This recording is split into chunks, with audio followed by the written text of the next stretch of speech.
All right, let's go ahead and get started with part 2. Kind of had to rush through Lexington and Concord, so I'm going to go right back to it because I felt like you might need to know a little bit more about it. So Lexington and Concord, the shot heard around the world. Now you'll notice the date here, 1775. Of course, this is when we start seeing the American Revolution really heat up militarily. Remember, this is the first military actions for shots, okay? And of course, you know that the Declaration of Independence is coming because it's been burned into you since, you were born, is 1776. But the one thing I always found interesting about the battles of Lexington and Concord is the redcoats, came and, you have Paul Revere's famous ride that really wasn't the British are coming. He actually said something different. Long story short, he did get the word out to them, and they did have men waiting on Lexington Green.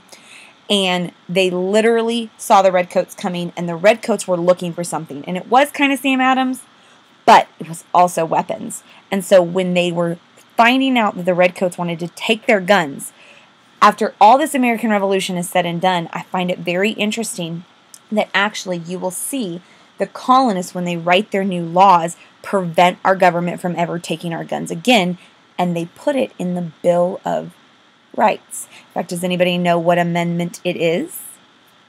You're right if you said the Second Amendment's right to bear arms. Of course, this is when Patrick Henry, of course, proclaims, "Give me liberty or give me death." Good quote there. Now, because we have shots fired, we have to come together again. This time, it's not going to be the First Continental Congress. It's going to be the Second Continental Congress. Now, I'm going to be honest with you. You need to make sure you make a note out beside, this is the most important one. This is the one that we'll draft. Of course, none other than the Declaration. Pause it, get it down, go. Now, it came together after the battles of Lexington and Concord. Of course, it will organize the first American army. I do want you to kind of star that, and you guys know this. I don't need to tell you. Puts George Washington as Commander General. This is, of course, because of his service in the French and Indian War. He's very well respected. But I want you to make sure you understand something. Nowhere on this slide, in the very beginning, does it say Declaration of Independence, up yours, King. It actually says that the colonists again sent another document that they were willing to stay a part of the empire, but the king must redress our grievances. Remember, what's a grievance? It's a complaint. If you haven't written that down and you don't know it, you need to. And so they send this olive branch petition, and I want you to make a big deal about this. What does an olive branch symbolize? Does anybody know? Peace. But guess what? The king basically says, once again, remember what he did with the First Continental, the Declaration of Rights and Grievances? He said, yep, not interested. Basically, screw you. So what happens? This Congress, Second Continental Congress, prepares for war, tells George Washington to ready the troops. This is the second slide. Go ahead and pause it, get it down.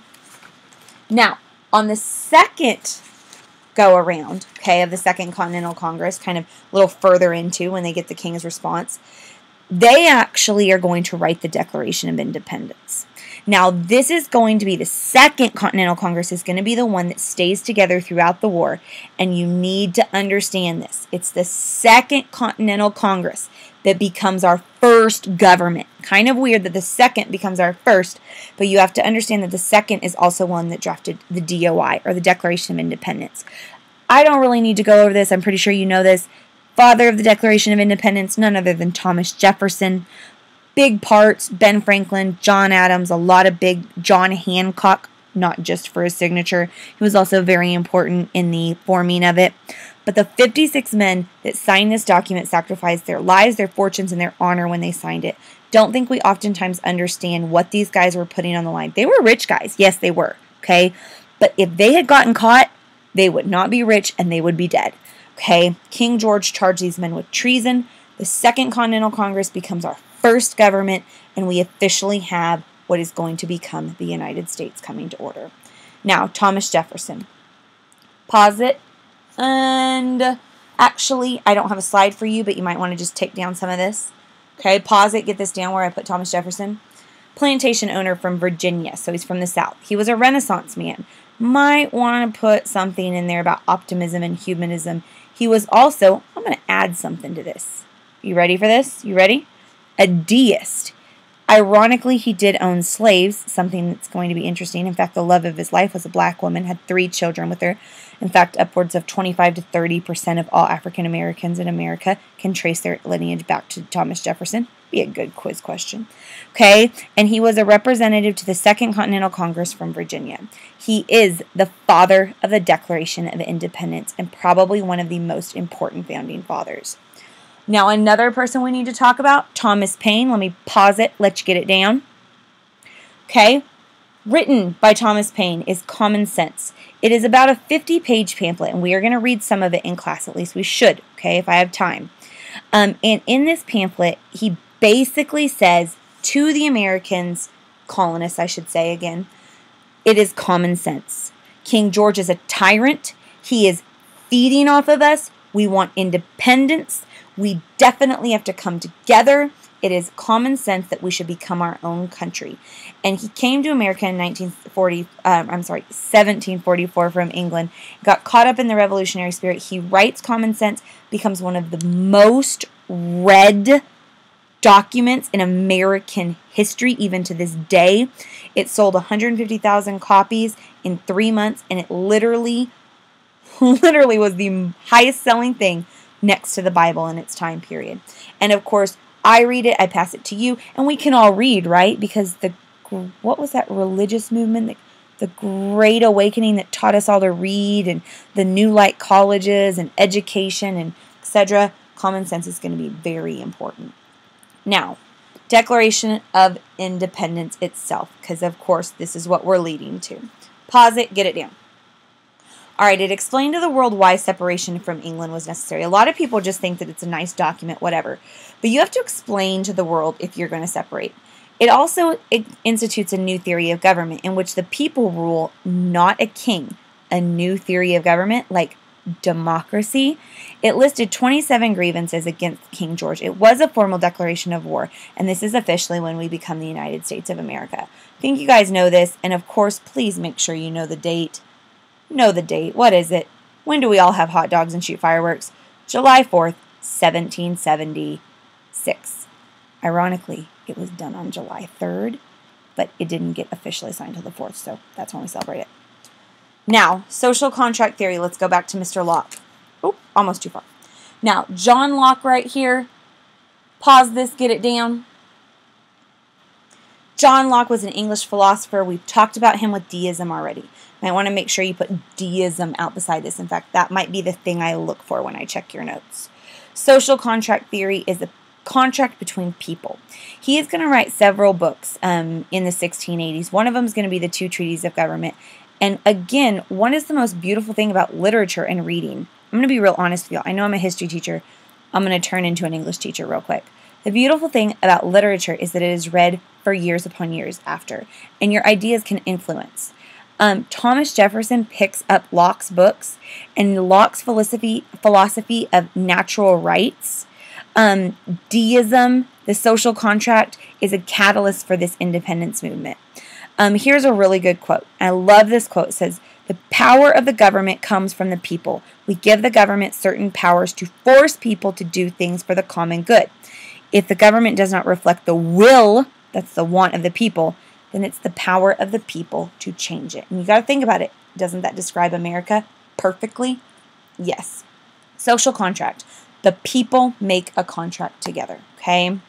Now, here is something, doesn't have a slide, but super important that you understand. A patriot is someone who supports the American Revolution.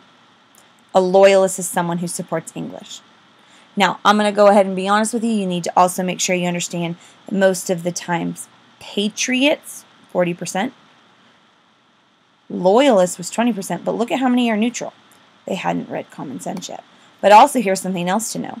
If you look at this map right here, loyalist strongholds, where do you notice all of them are? In all the ports. Ooh, because the ports are controlled by England, and the money comes from England. Literally, there is only one city that is a patriot city. What's the one that's gotten the crap beat out of it? Boston. You'll notice all of the patriot strongholds are the farmers. Those are the ones who are going to believe in natural rights. Now, the War for Independence, I'm going to be honest with you, there's a really good crash course on this. I don't do that great of a job. You have some key battles like Trenton, of course. You have Saratoga. We'll talk about it in a second. You're going to have Yorktown is going to be the ending one. But I'll be honest with you, we don't always learn a ton of military history. If you want that military history, you're going to have to watch Crash Course. AP US History will never ask you about military history, so I don't waste time on it. Pause this, get down the Battle of Saratoga. Alright, biggest thing about the Battle of Saratoga, you got to know it's the turning point. I always remember it because the S turns, okay? That's how I remember it. I do silly stuff like that, but it works. The American Revolution, because it led to France backing the United States. I'm going to be very honest with you. The French were sitting back because you have to remember, the French don't like the British, and the British don't like us. But here's the deal. The enemy of my enemy is my friend. And so the interesting thing here is that the French were waiting to see if America could really hold its own with the British. After we win the Battle of Saratoga, the French say, okay, military alliance, we're going to give you money, soldiers, and naval support.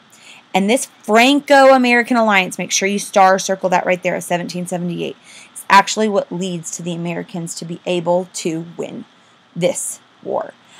Ironic that the French are one of the reasons we are going to win the war, but here, of course, you have George Washington, Redcoats. French are going to come and help out after the Battle of Saratoga. Now, there's one more I'm going to require you to know, okay, and that's the Battle of Yorktown. This is going to be the surprise ending to the American Revolution. I'll be very honest with you. If the British had wanted to dump tons of money into the American Revolution, like they dumped into the French and Indian War, they probably could have ended up beating us. But the Battle of Yorktown turns the tide on them. Now, there is a British general you need to know. British General Charles Cornwallis wanted to winter his troops in the south, believing the war would be won in the spring. So he takes them down to Yorktown. We clear? Yorktown, right here, okay? Now, when General Washington, smart boy, okay, finds out that they are going to be cornered down in Yorktown, and actually he found out, good quiz question, he found out that the new shipment of supplies had come in from England, fresh with a bunch of whiskey, and so Washington takes and waits until the shipment gets into the British soldiers. He waits until they're drunk. Here's a lesson, this is why you don't drink. Okay, waits till they're completely drunk, and then he attacks. And he surprise attacks. He 100% knocks them off their keisters. They aren't expecting it. They don't know what to do with themselves because they've drunk too much. And the Battle of Yorktown, the element of surprise, is going to be what gets them. And then Yorktown is literally where Cornwallis surrenders.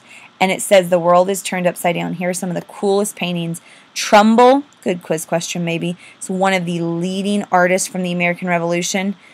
And here you have the very famous picture of Washington taking and accepting Cornwallis' surrender. Nobody ever thought that a mighty British empire could be brought down by a bunch of guerrilla colonists. Nobody thought it was going to happen, but lo and behold, another Treaty of Paris. This is number 2. This one's 1783, okay? Patriot victory at Yorktown. I'm going to let you pause this, get it down. Patriot victory at Yorktown, however, convinced the British that the war was too costly. I'm going to be honest with you. They could have kept fighting it, but it said, we've already lost too much money, French and Indian. These people don't want to be British. This is costing us too much money. So we're going to sign the Treaty of Paris. So Franklin Adams and a guy named John Jay, you're going to hear his name again. You might want to make sure you put it in your brain. Represents the United States. Goes over for peace talks in Paris. Kind of a very popular place. Treaty of Paris. We're going to have 3 of them. This is the second one. Okay. The American Congress ratified or approved this preliminary treaty. Britain recognized American independence. A northern boundary was fixed at the Canadian border. Mississippi becomes the western boundary. I might ask you some details of this on a quiz, so make sure you know it. And extended into Florida in the south. England returned Florida to Spain, actually, is where the boundary would be. So by this time, 11 states had already ratified their own constitutions, though. So it's kind of an interesting setup because, if they're ratifying their own constitutions, does that mean they're the United States? Or does that mean they're kind of thinking their own? Long story short, we open up a can of whoop butt on the British. America, here's where it starts. All right, y'all did an awesome job.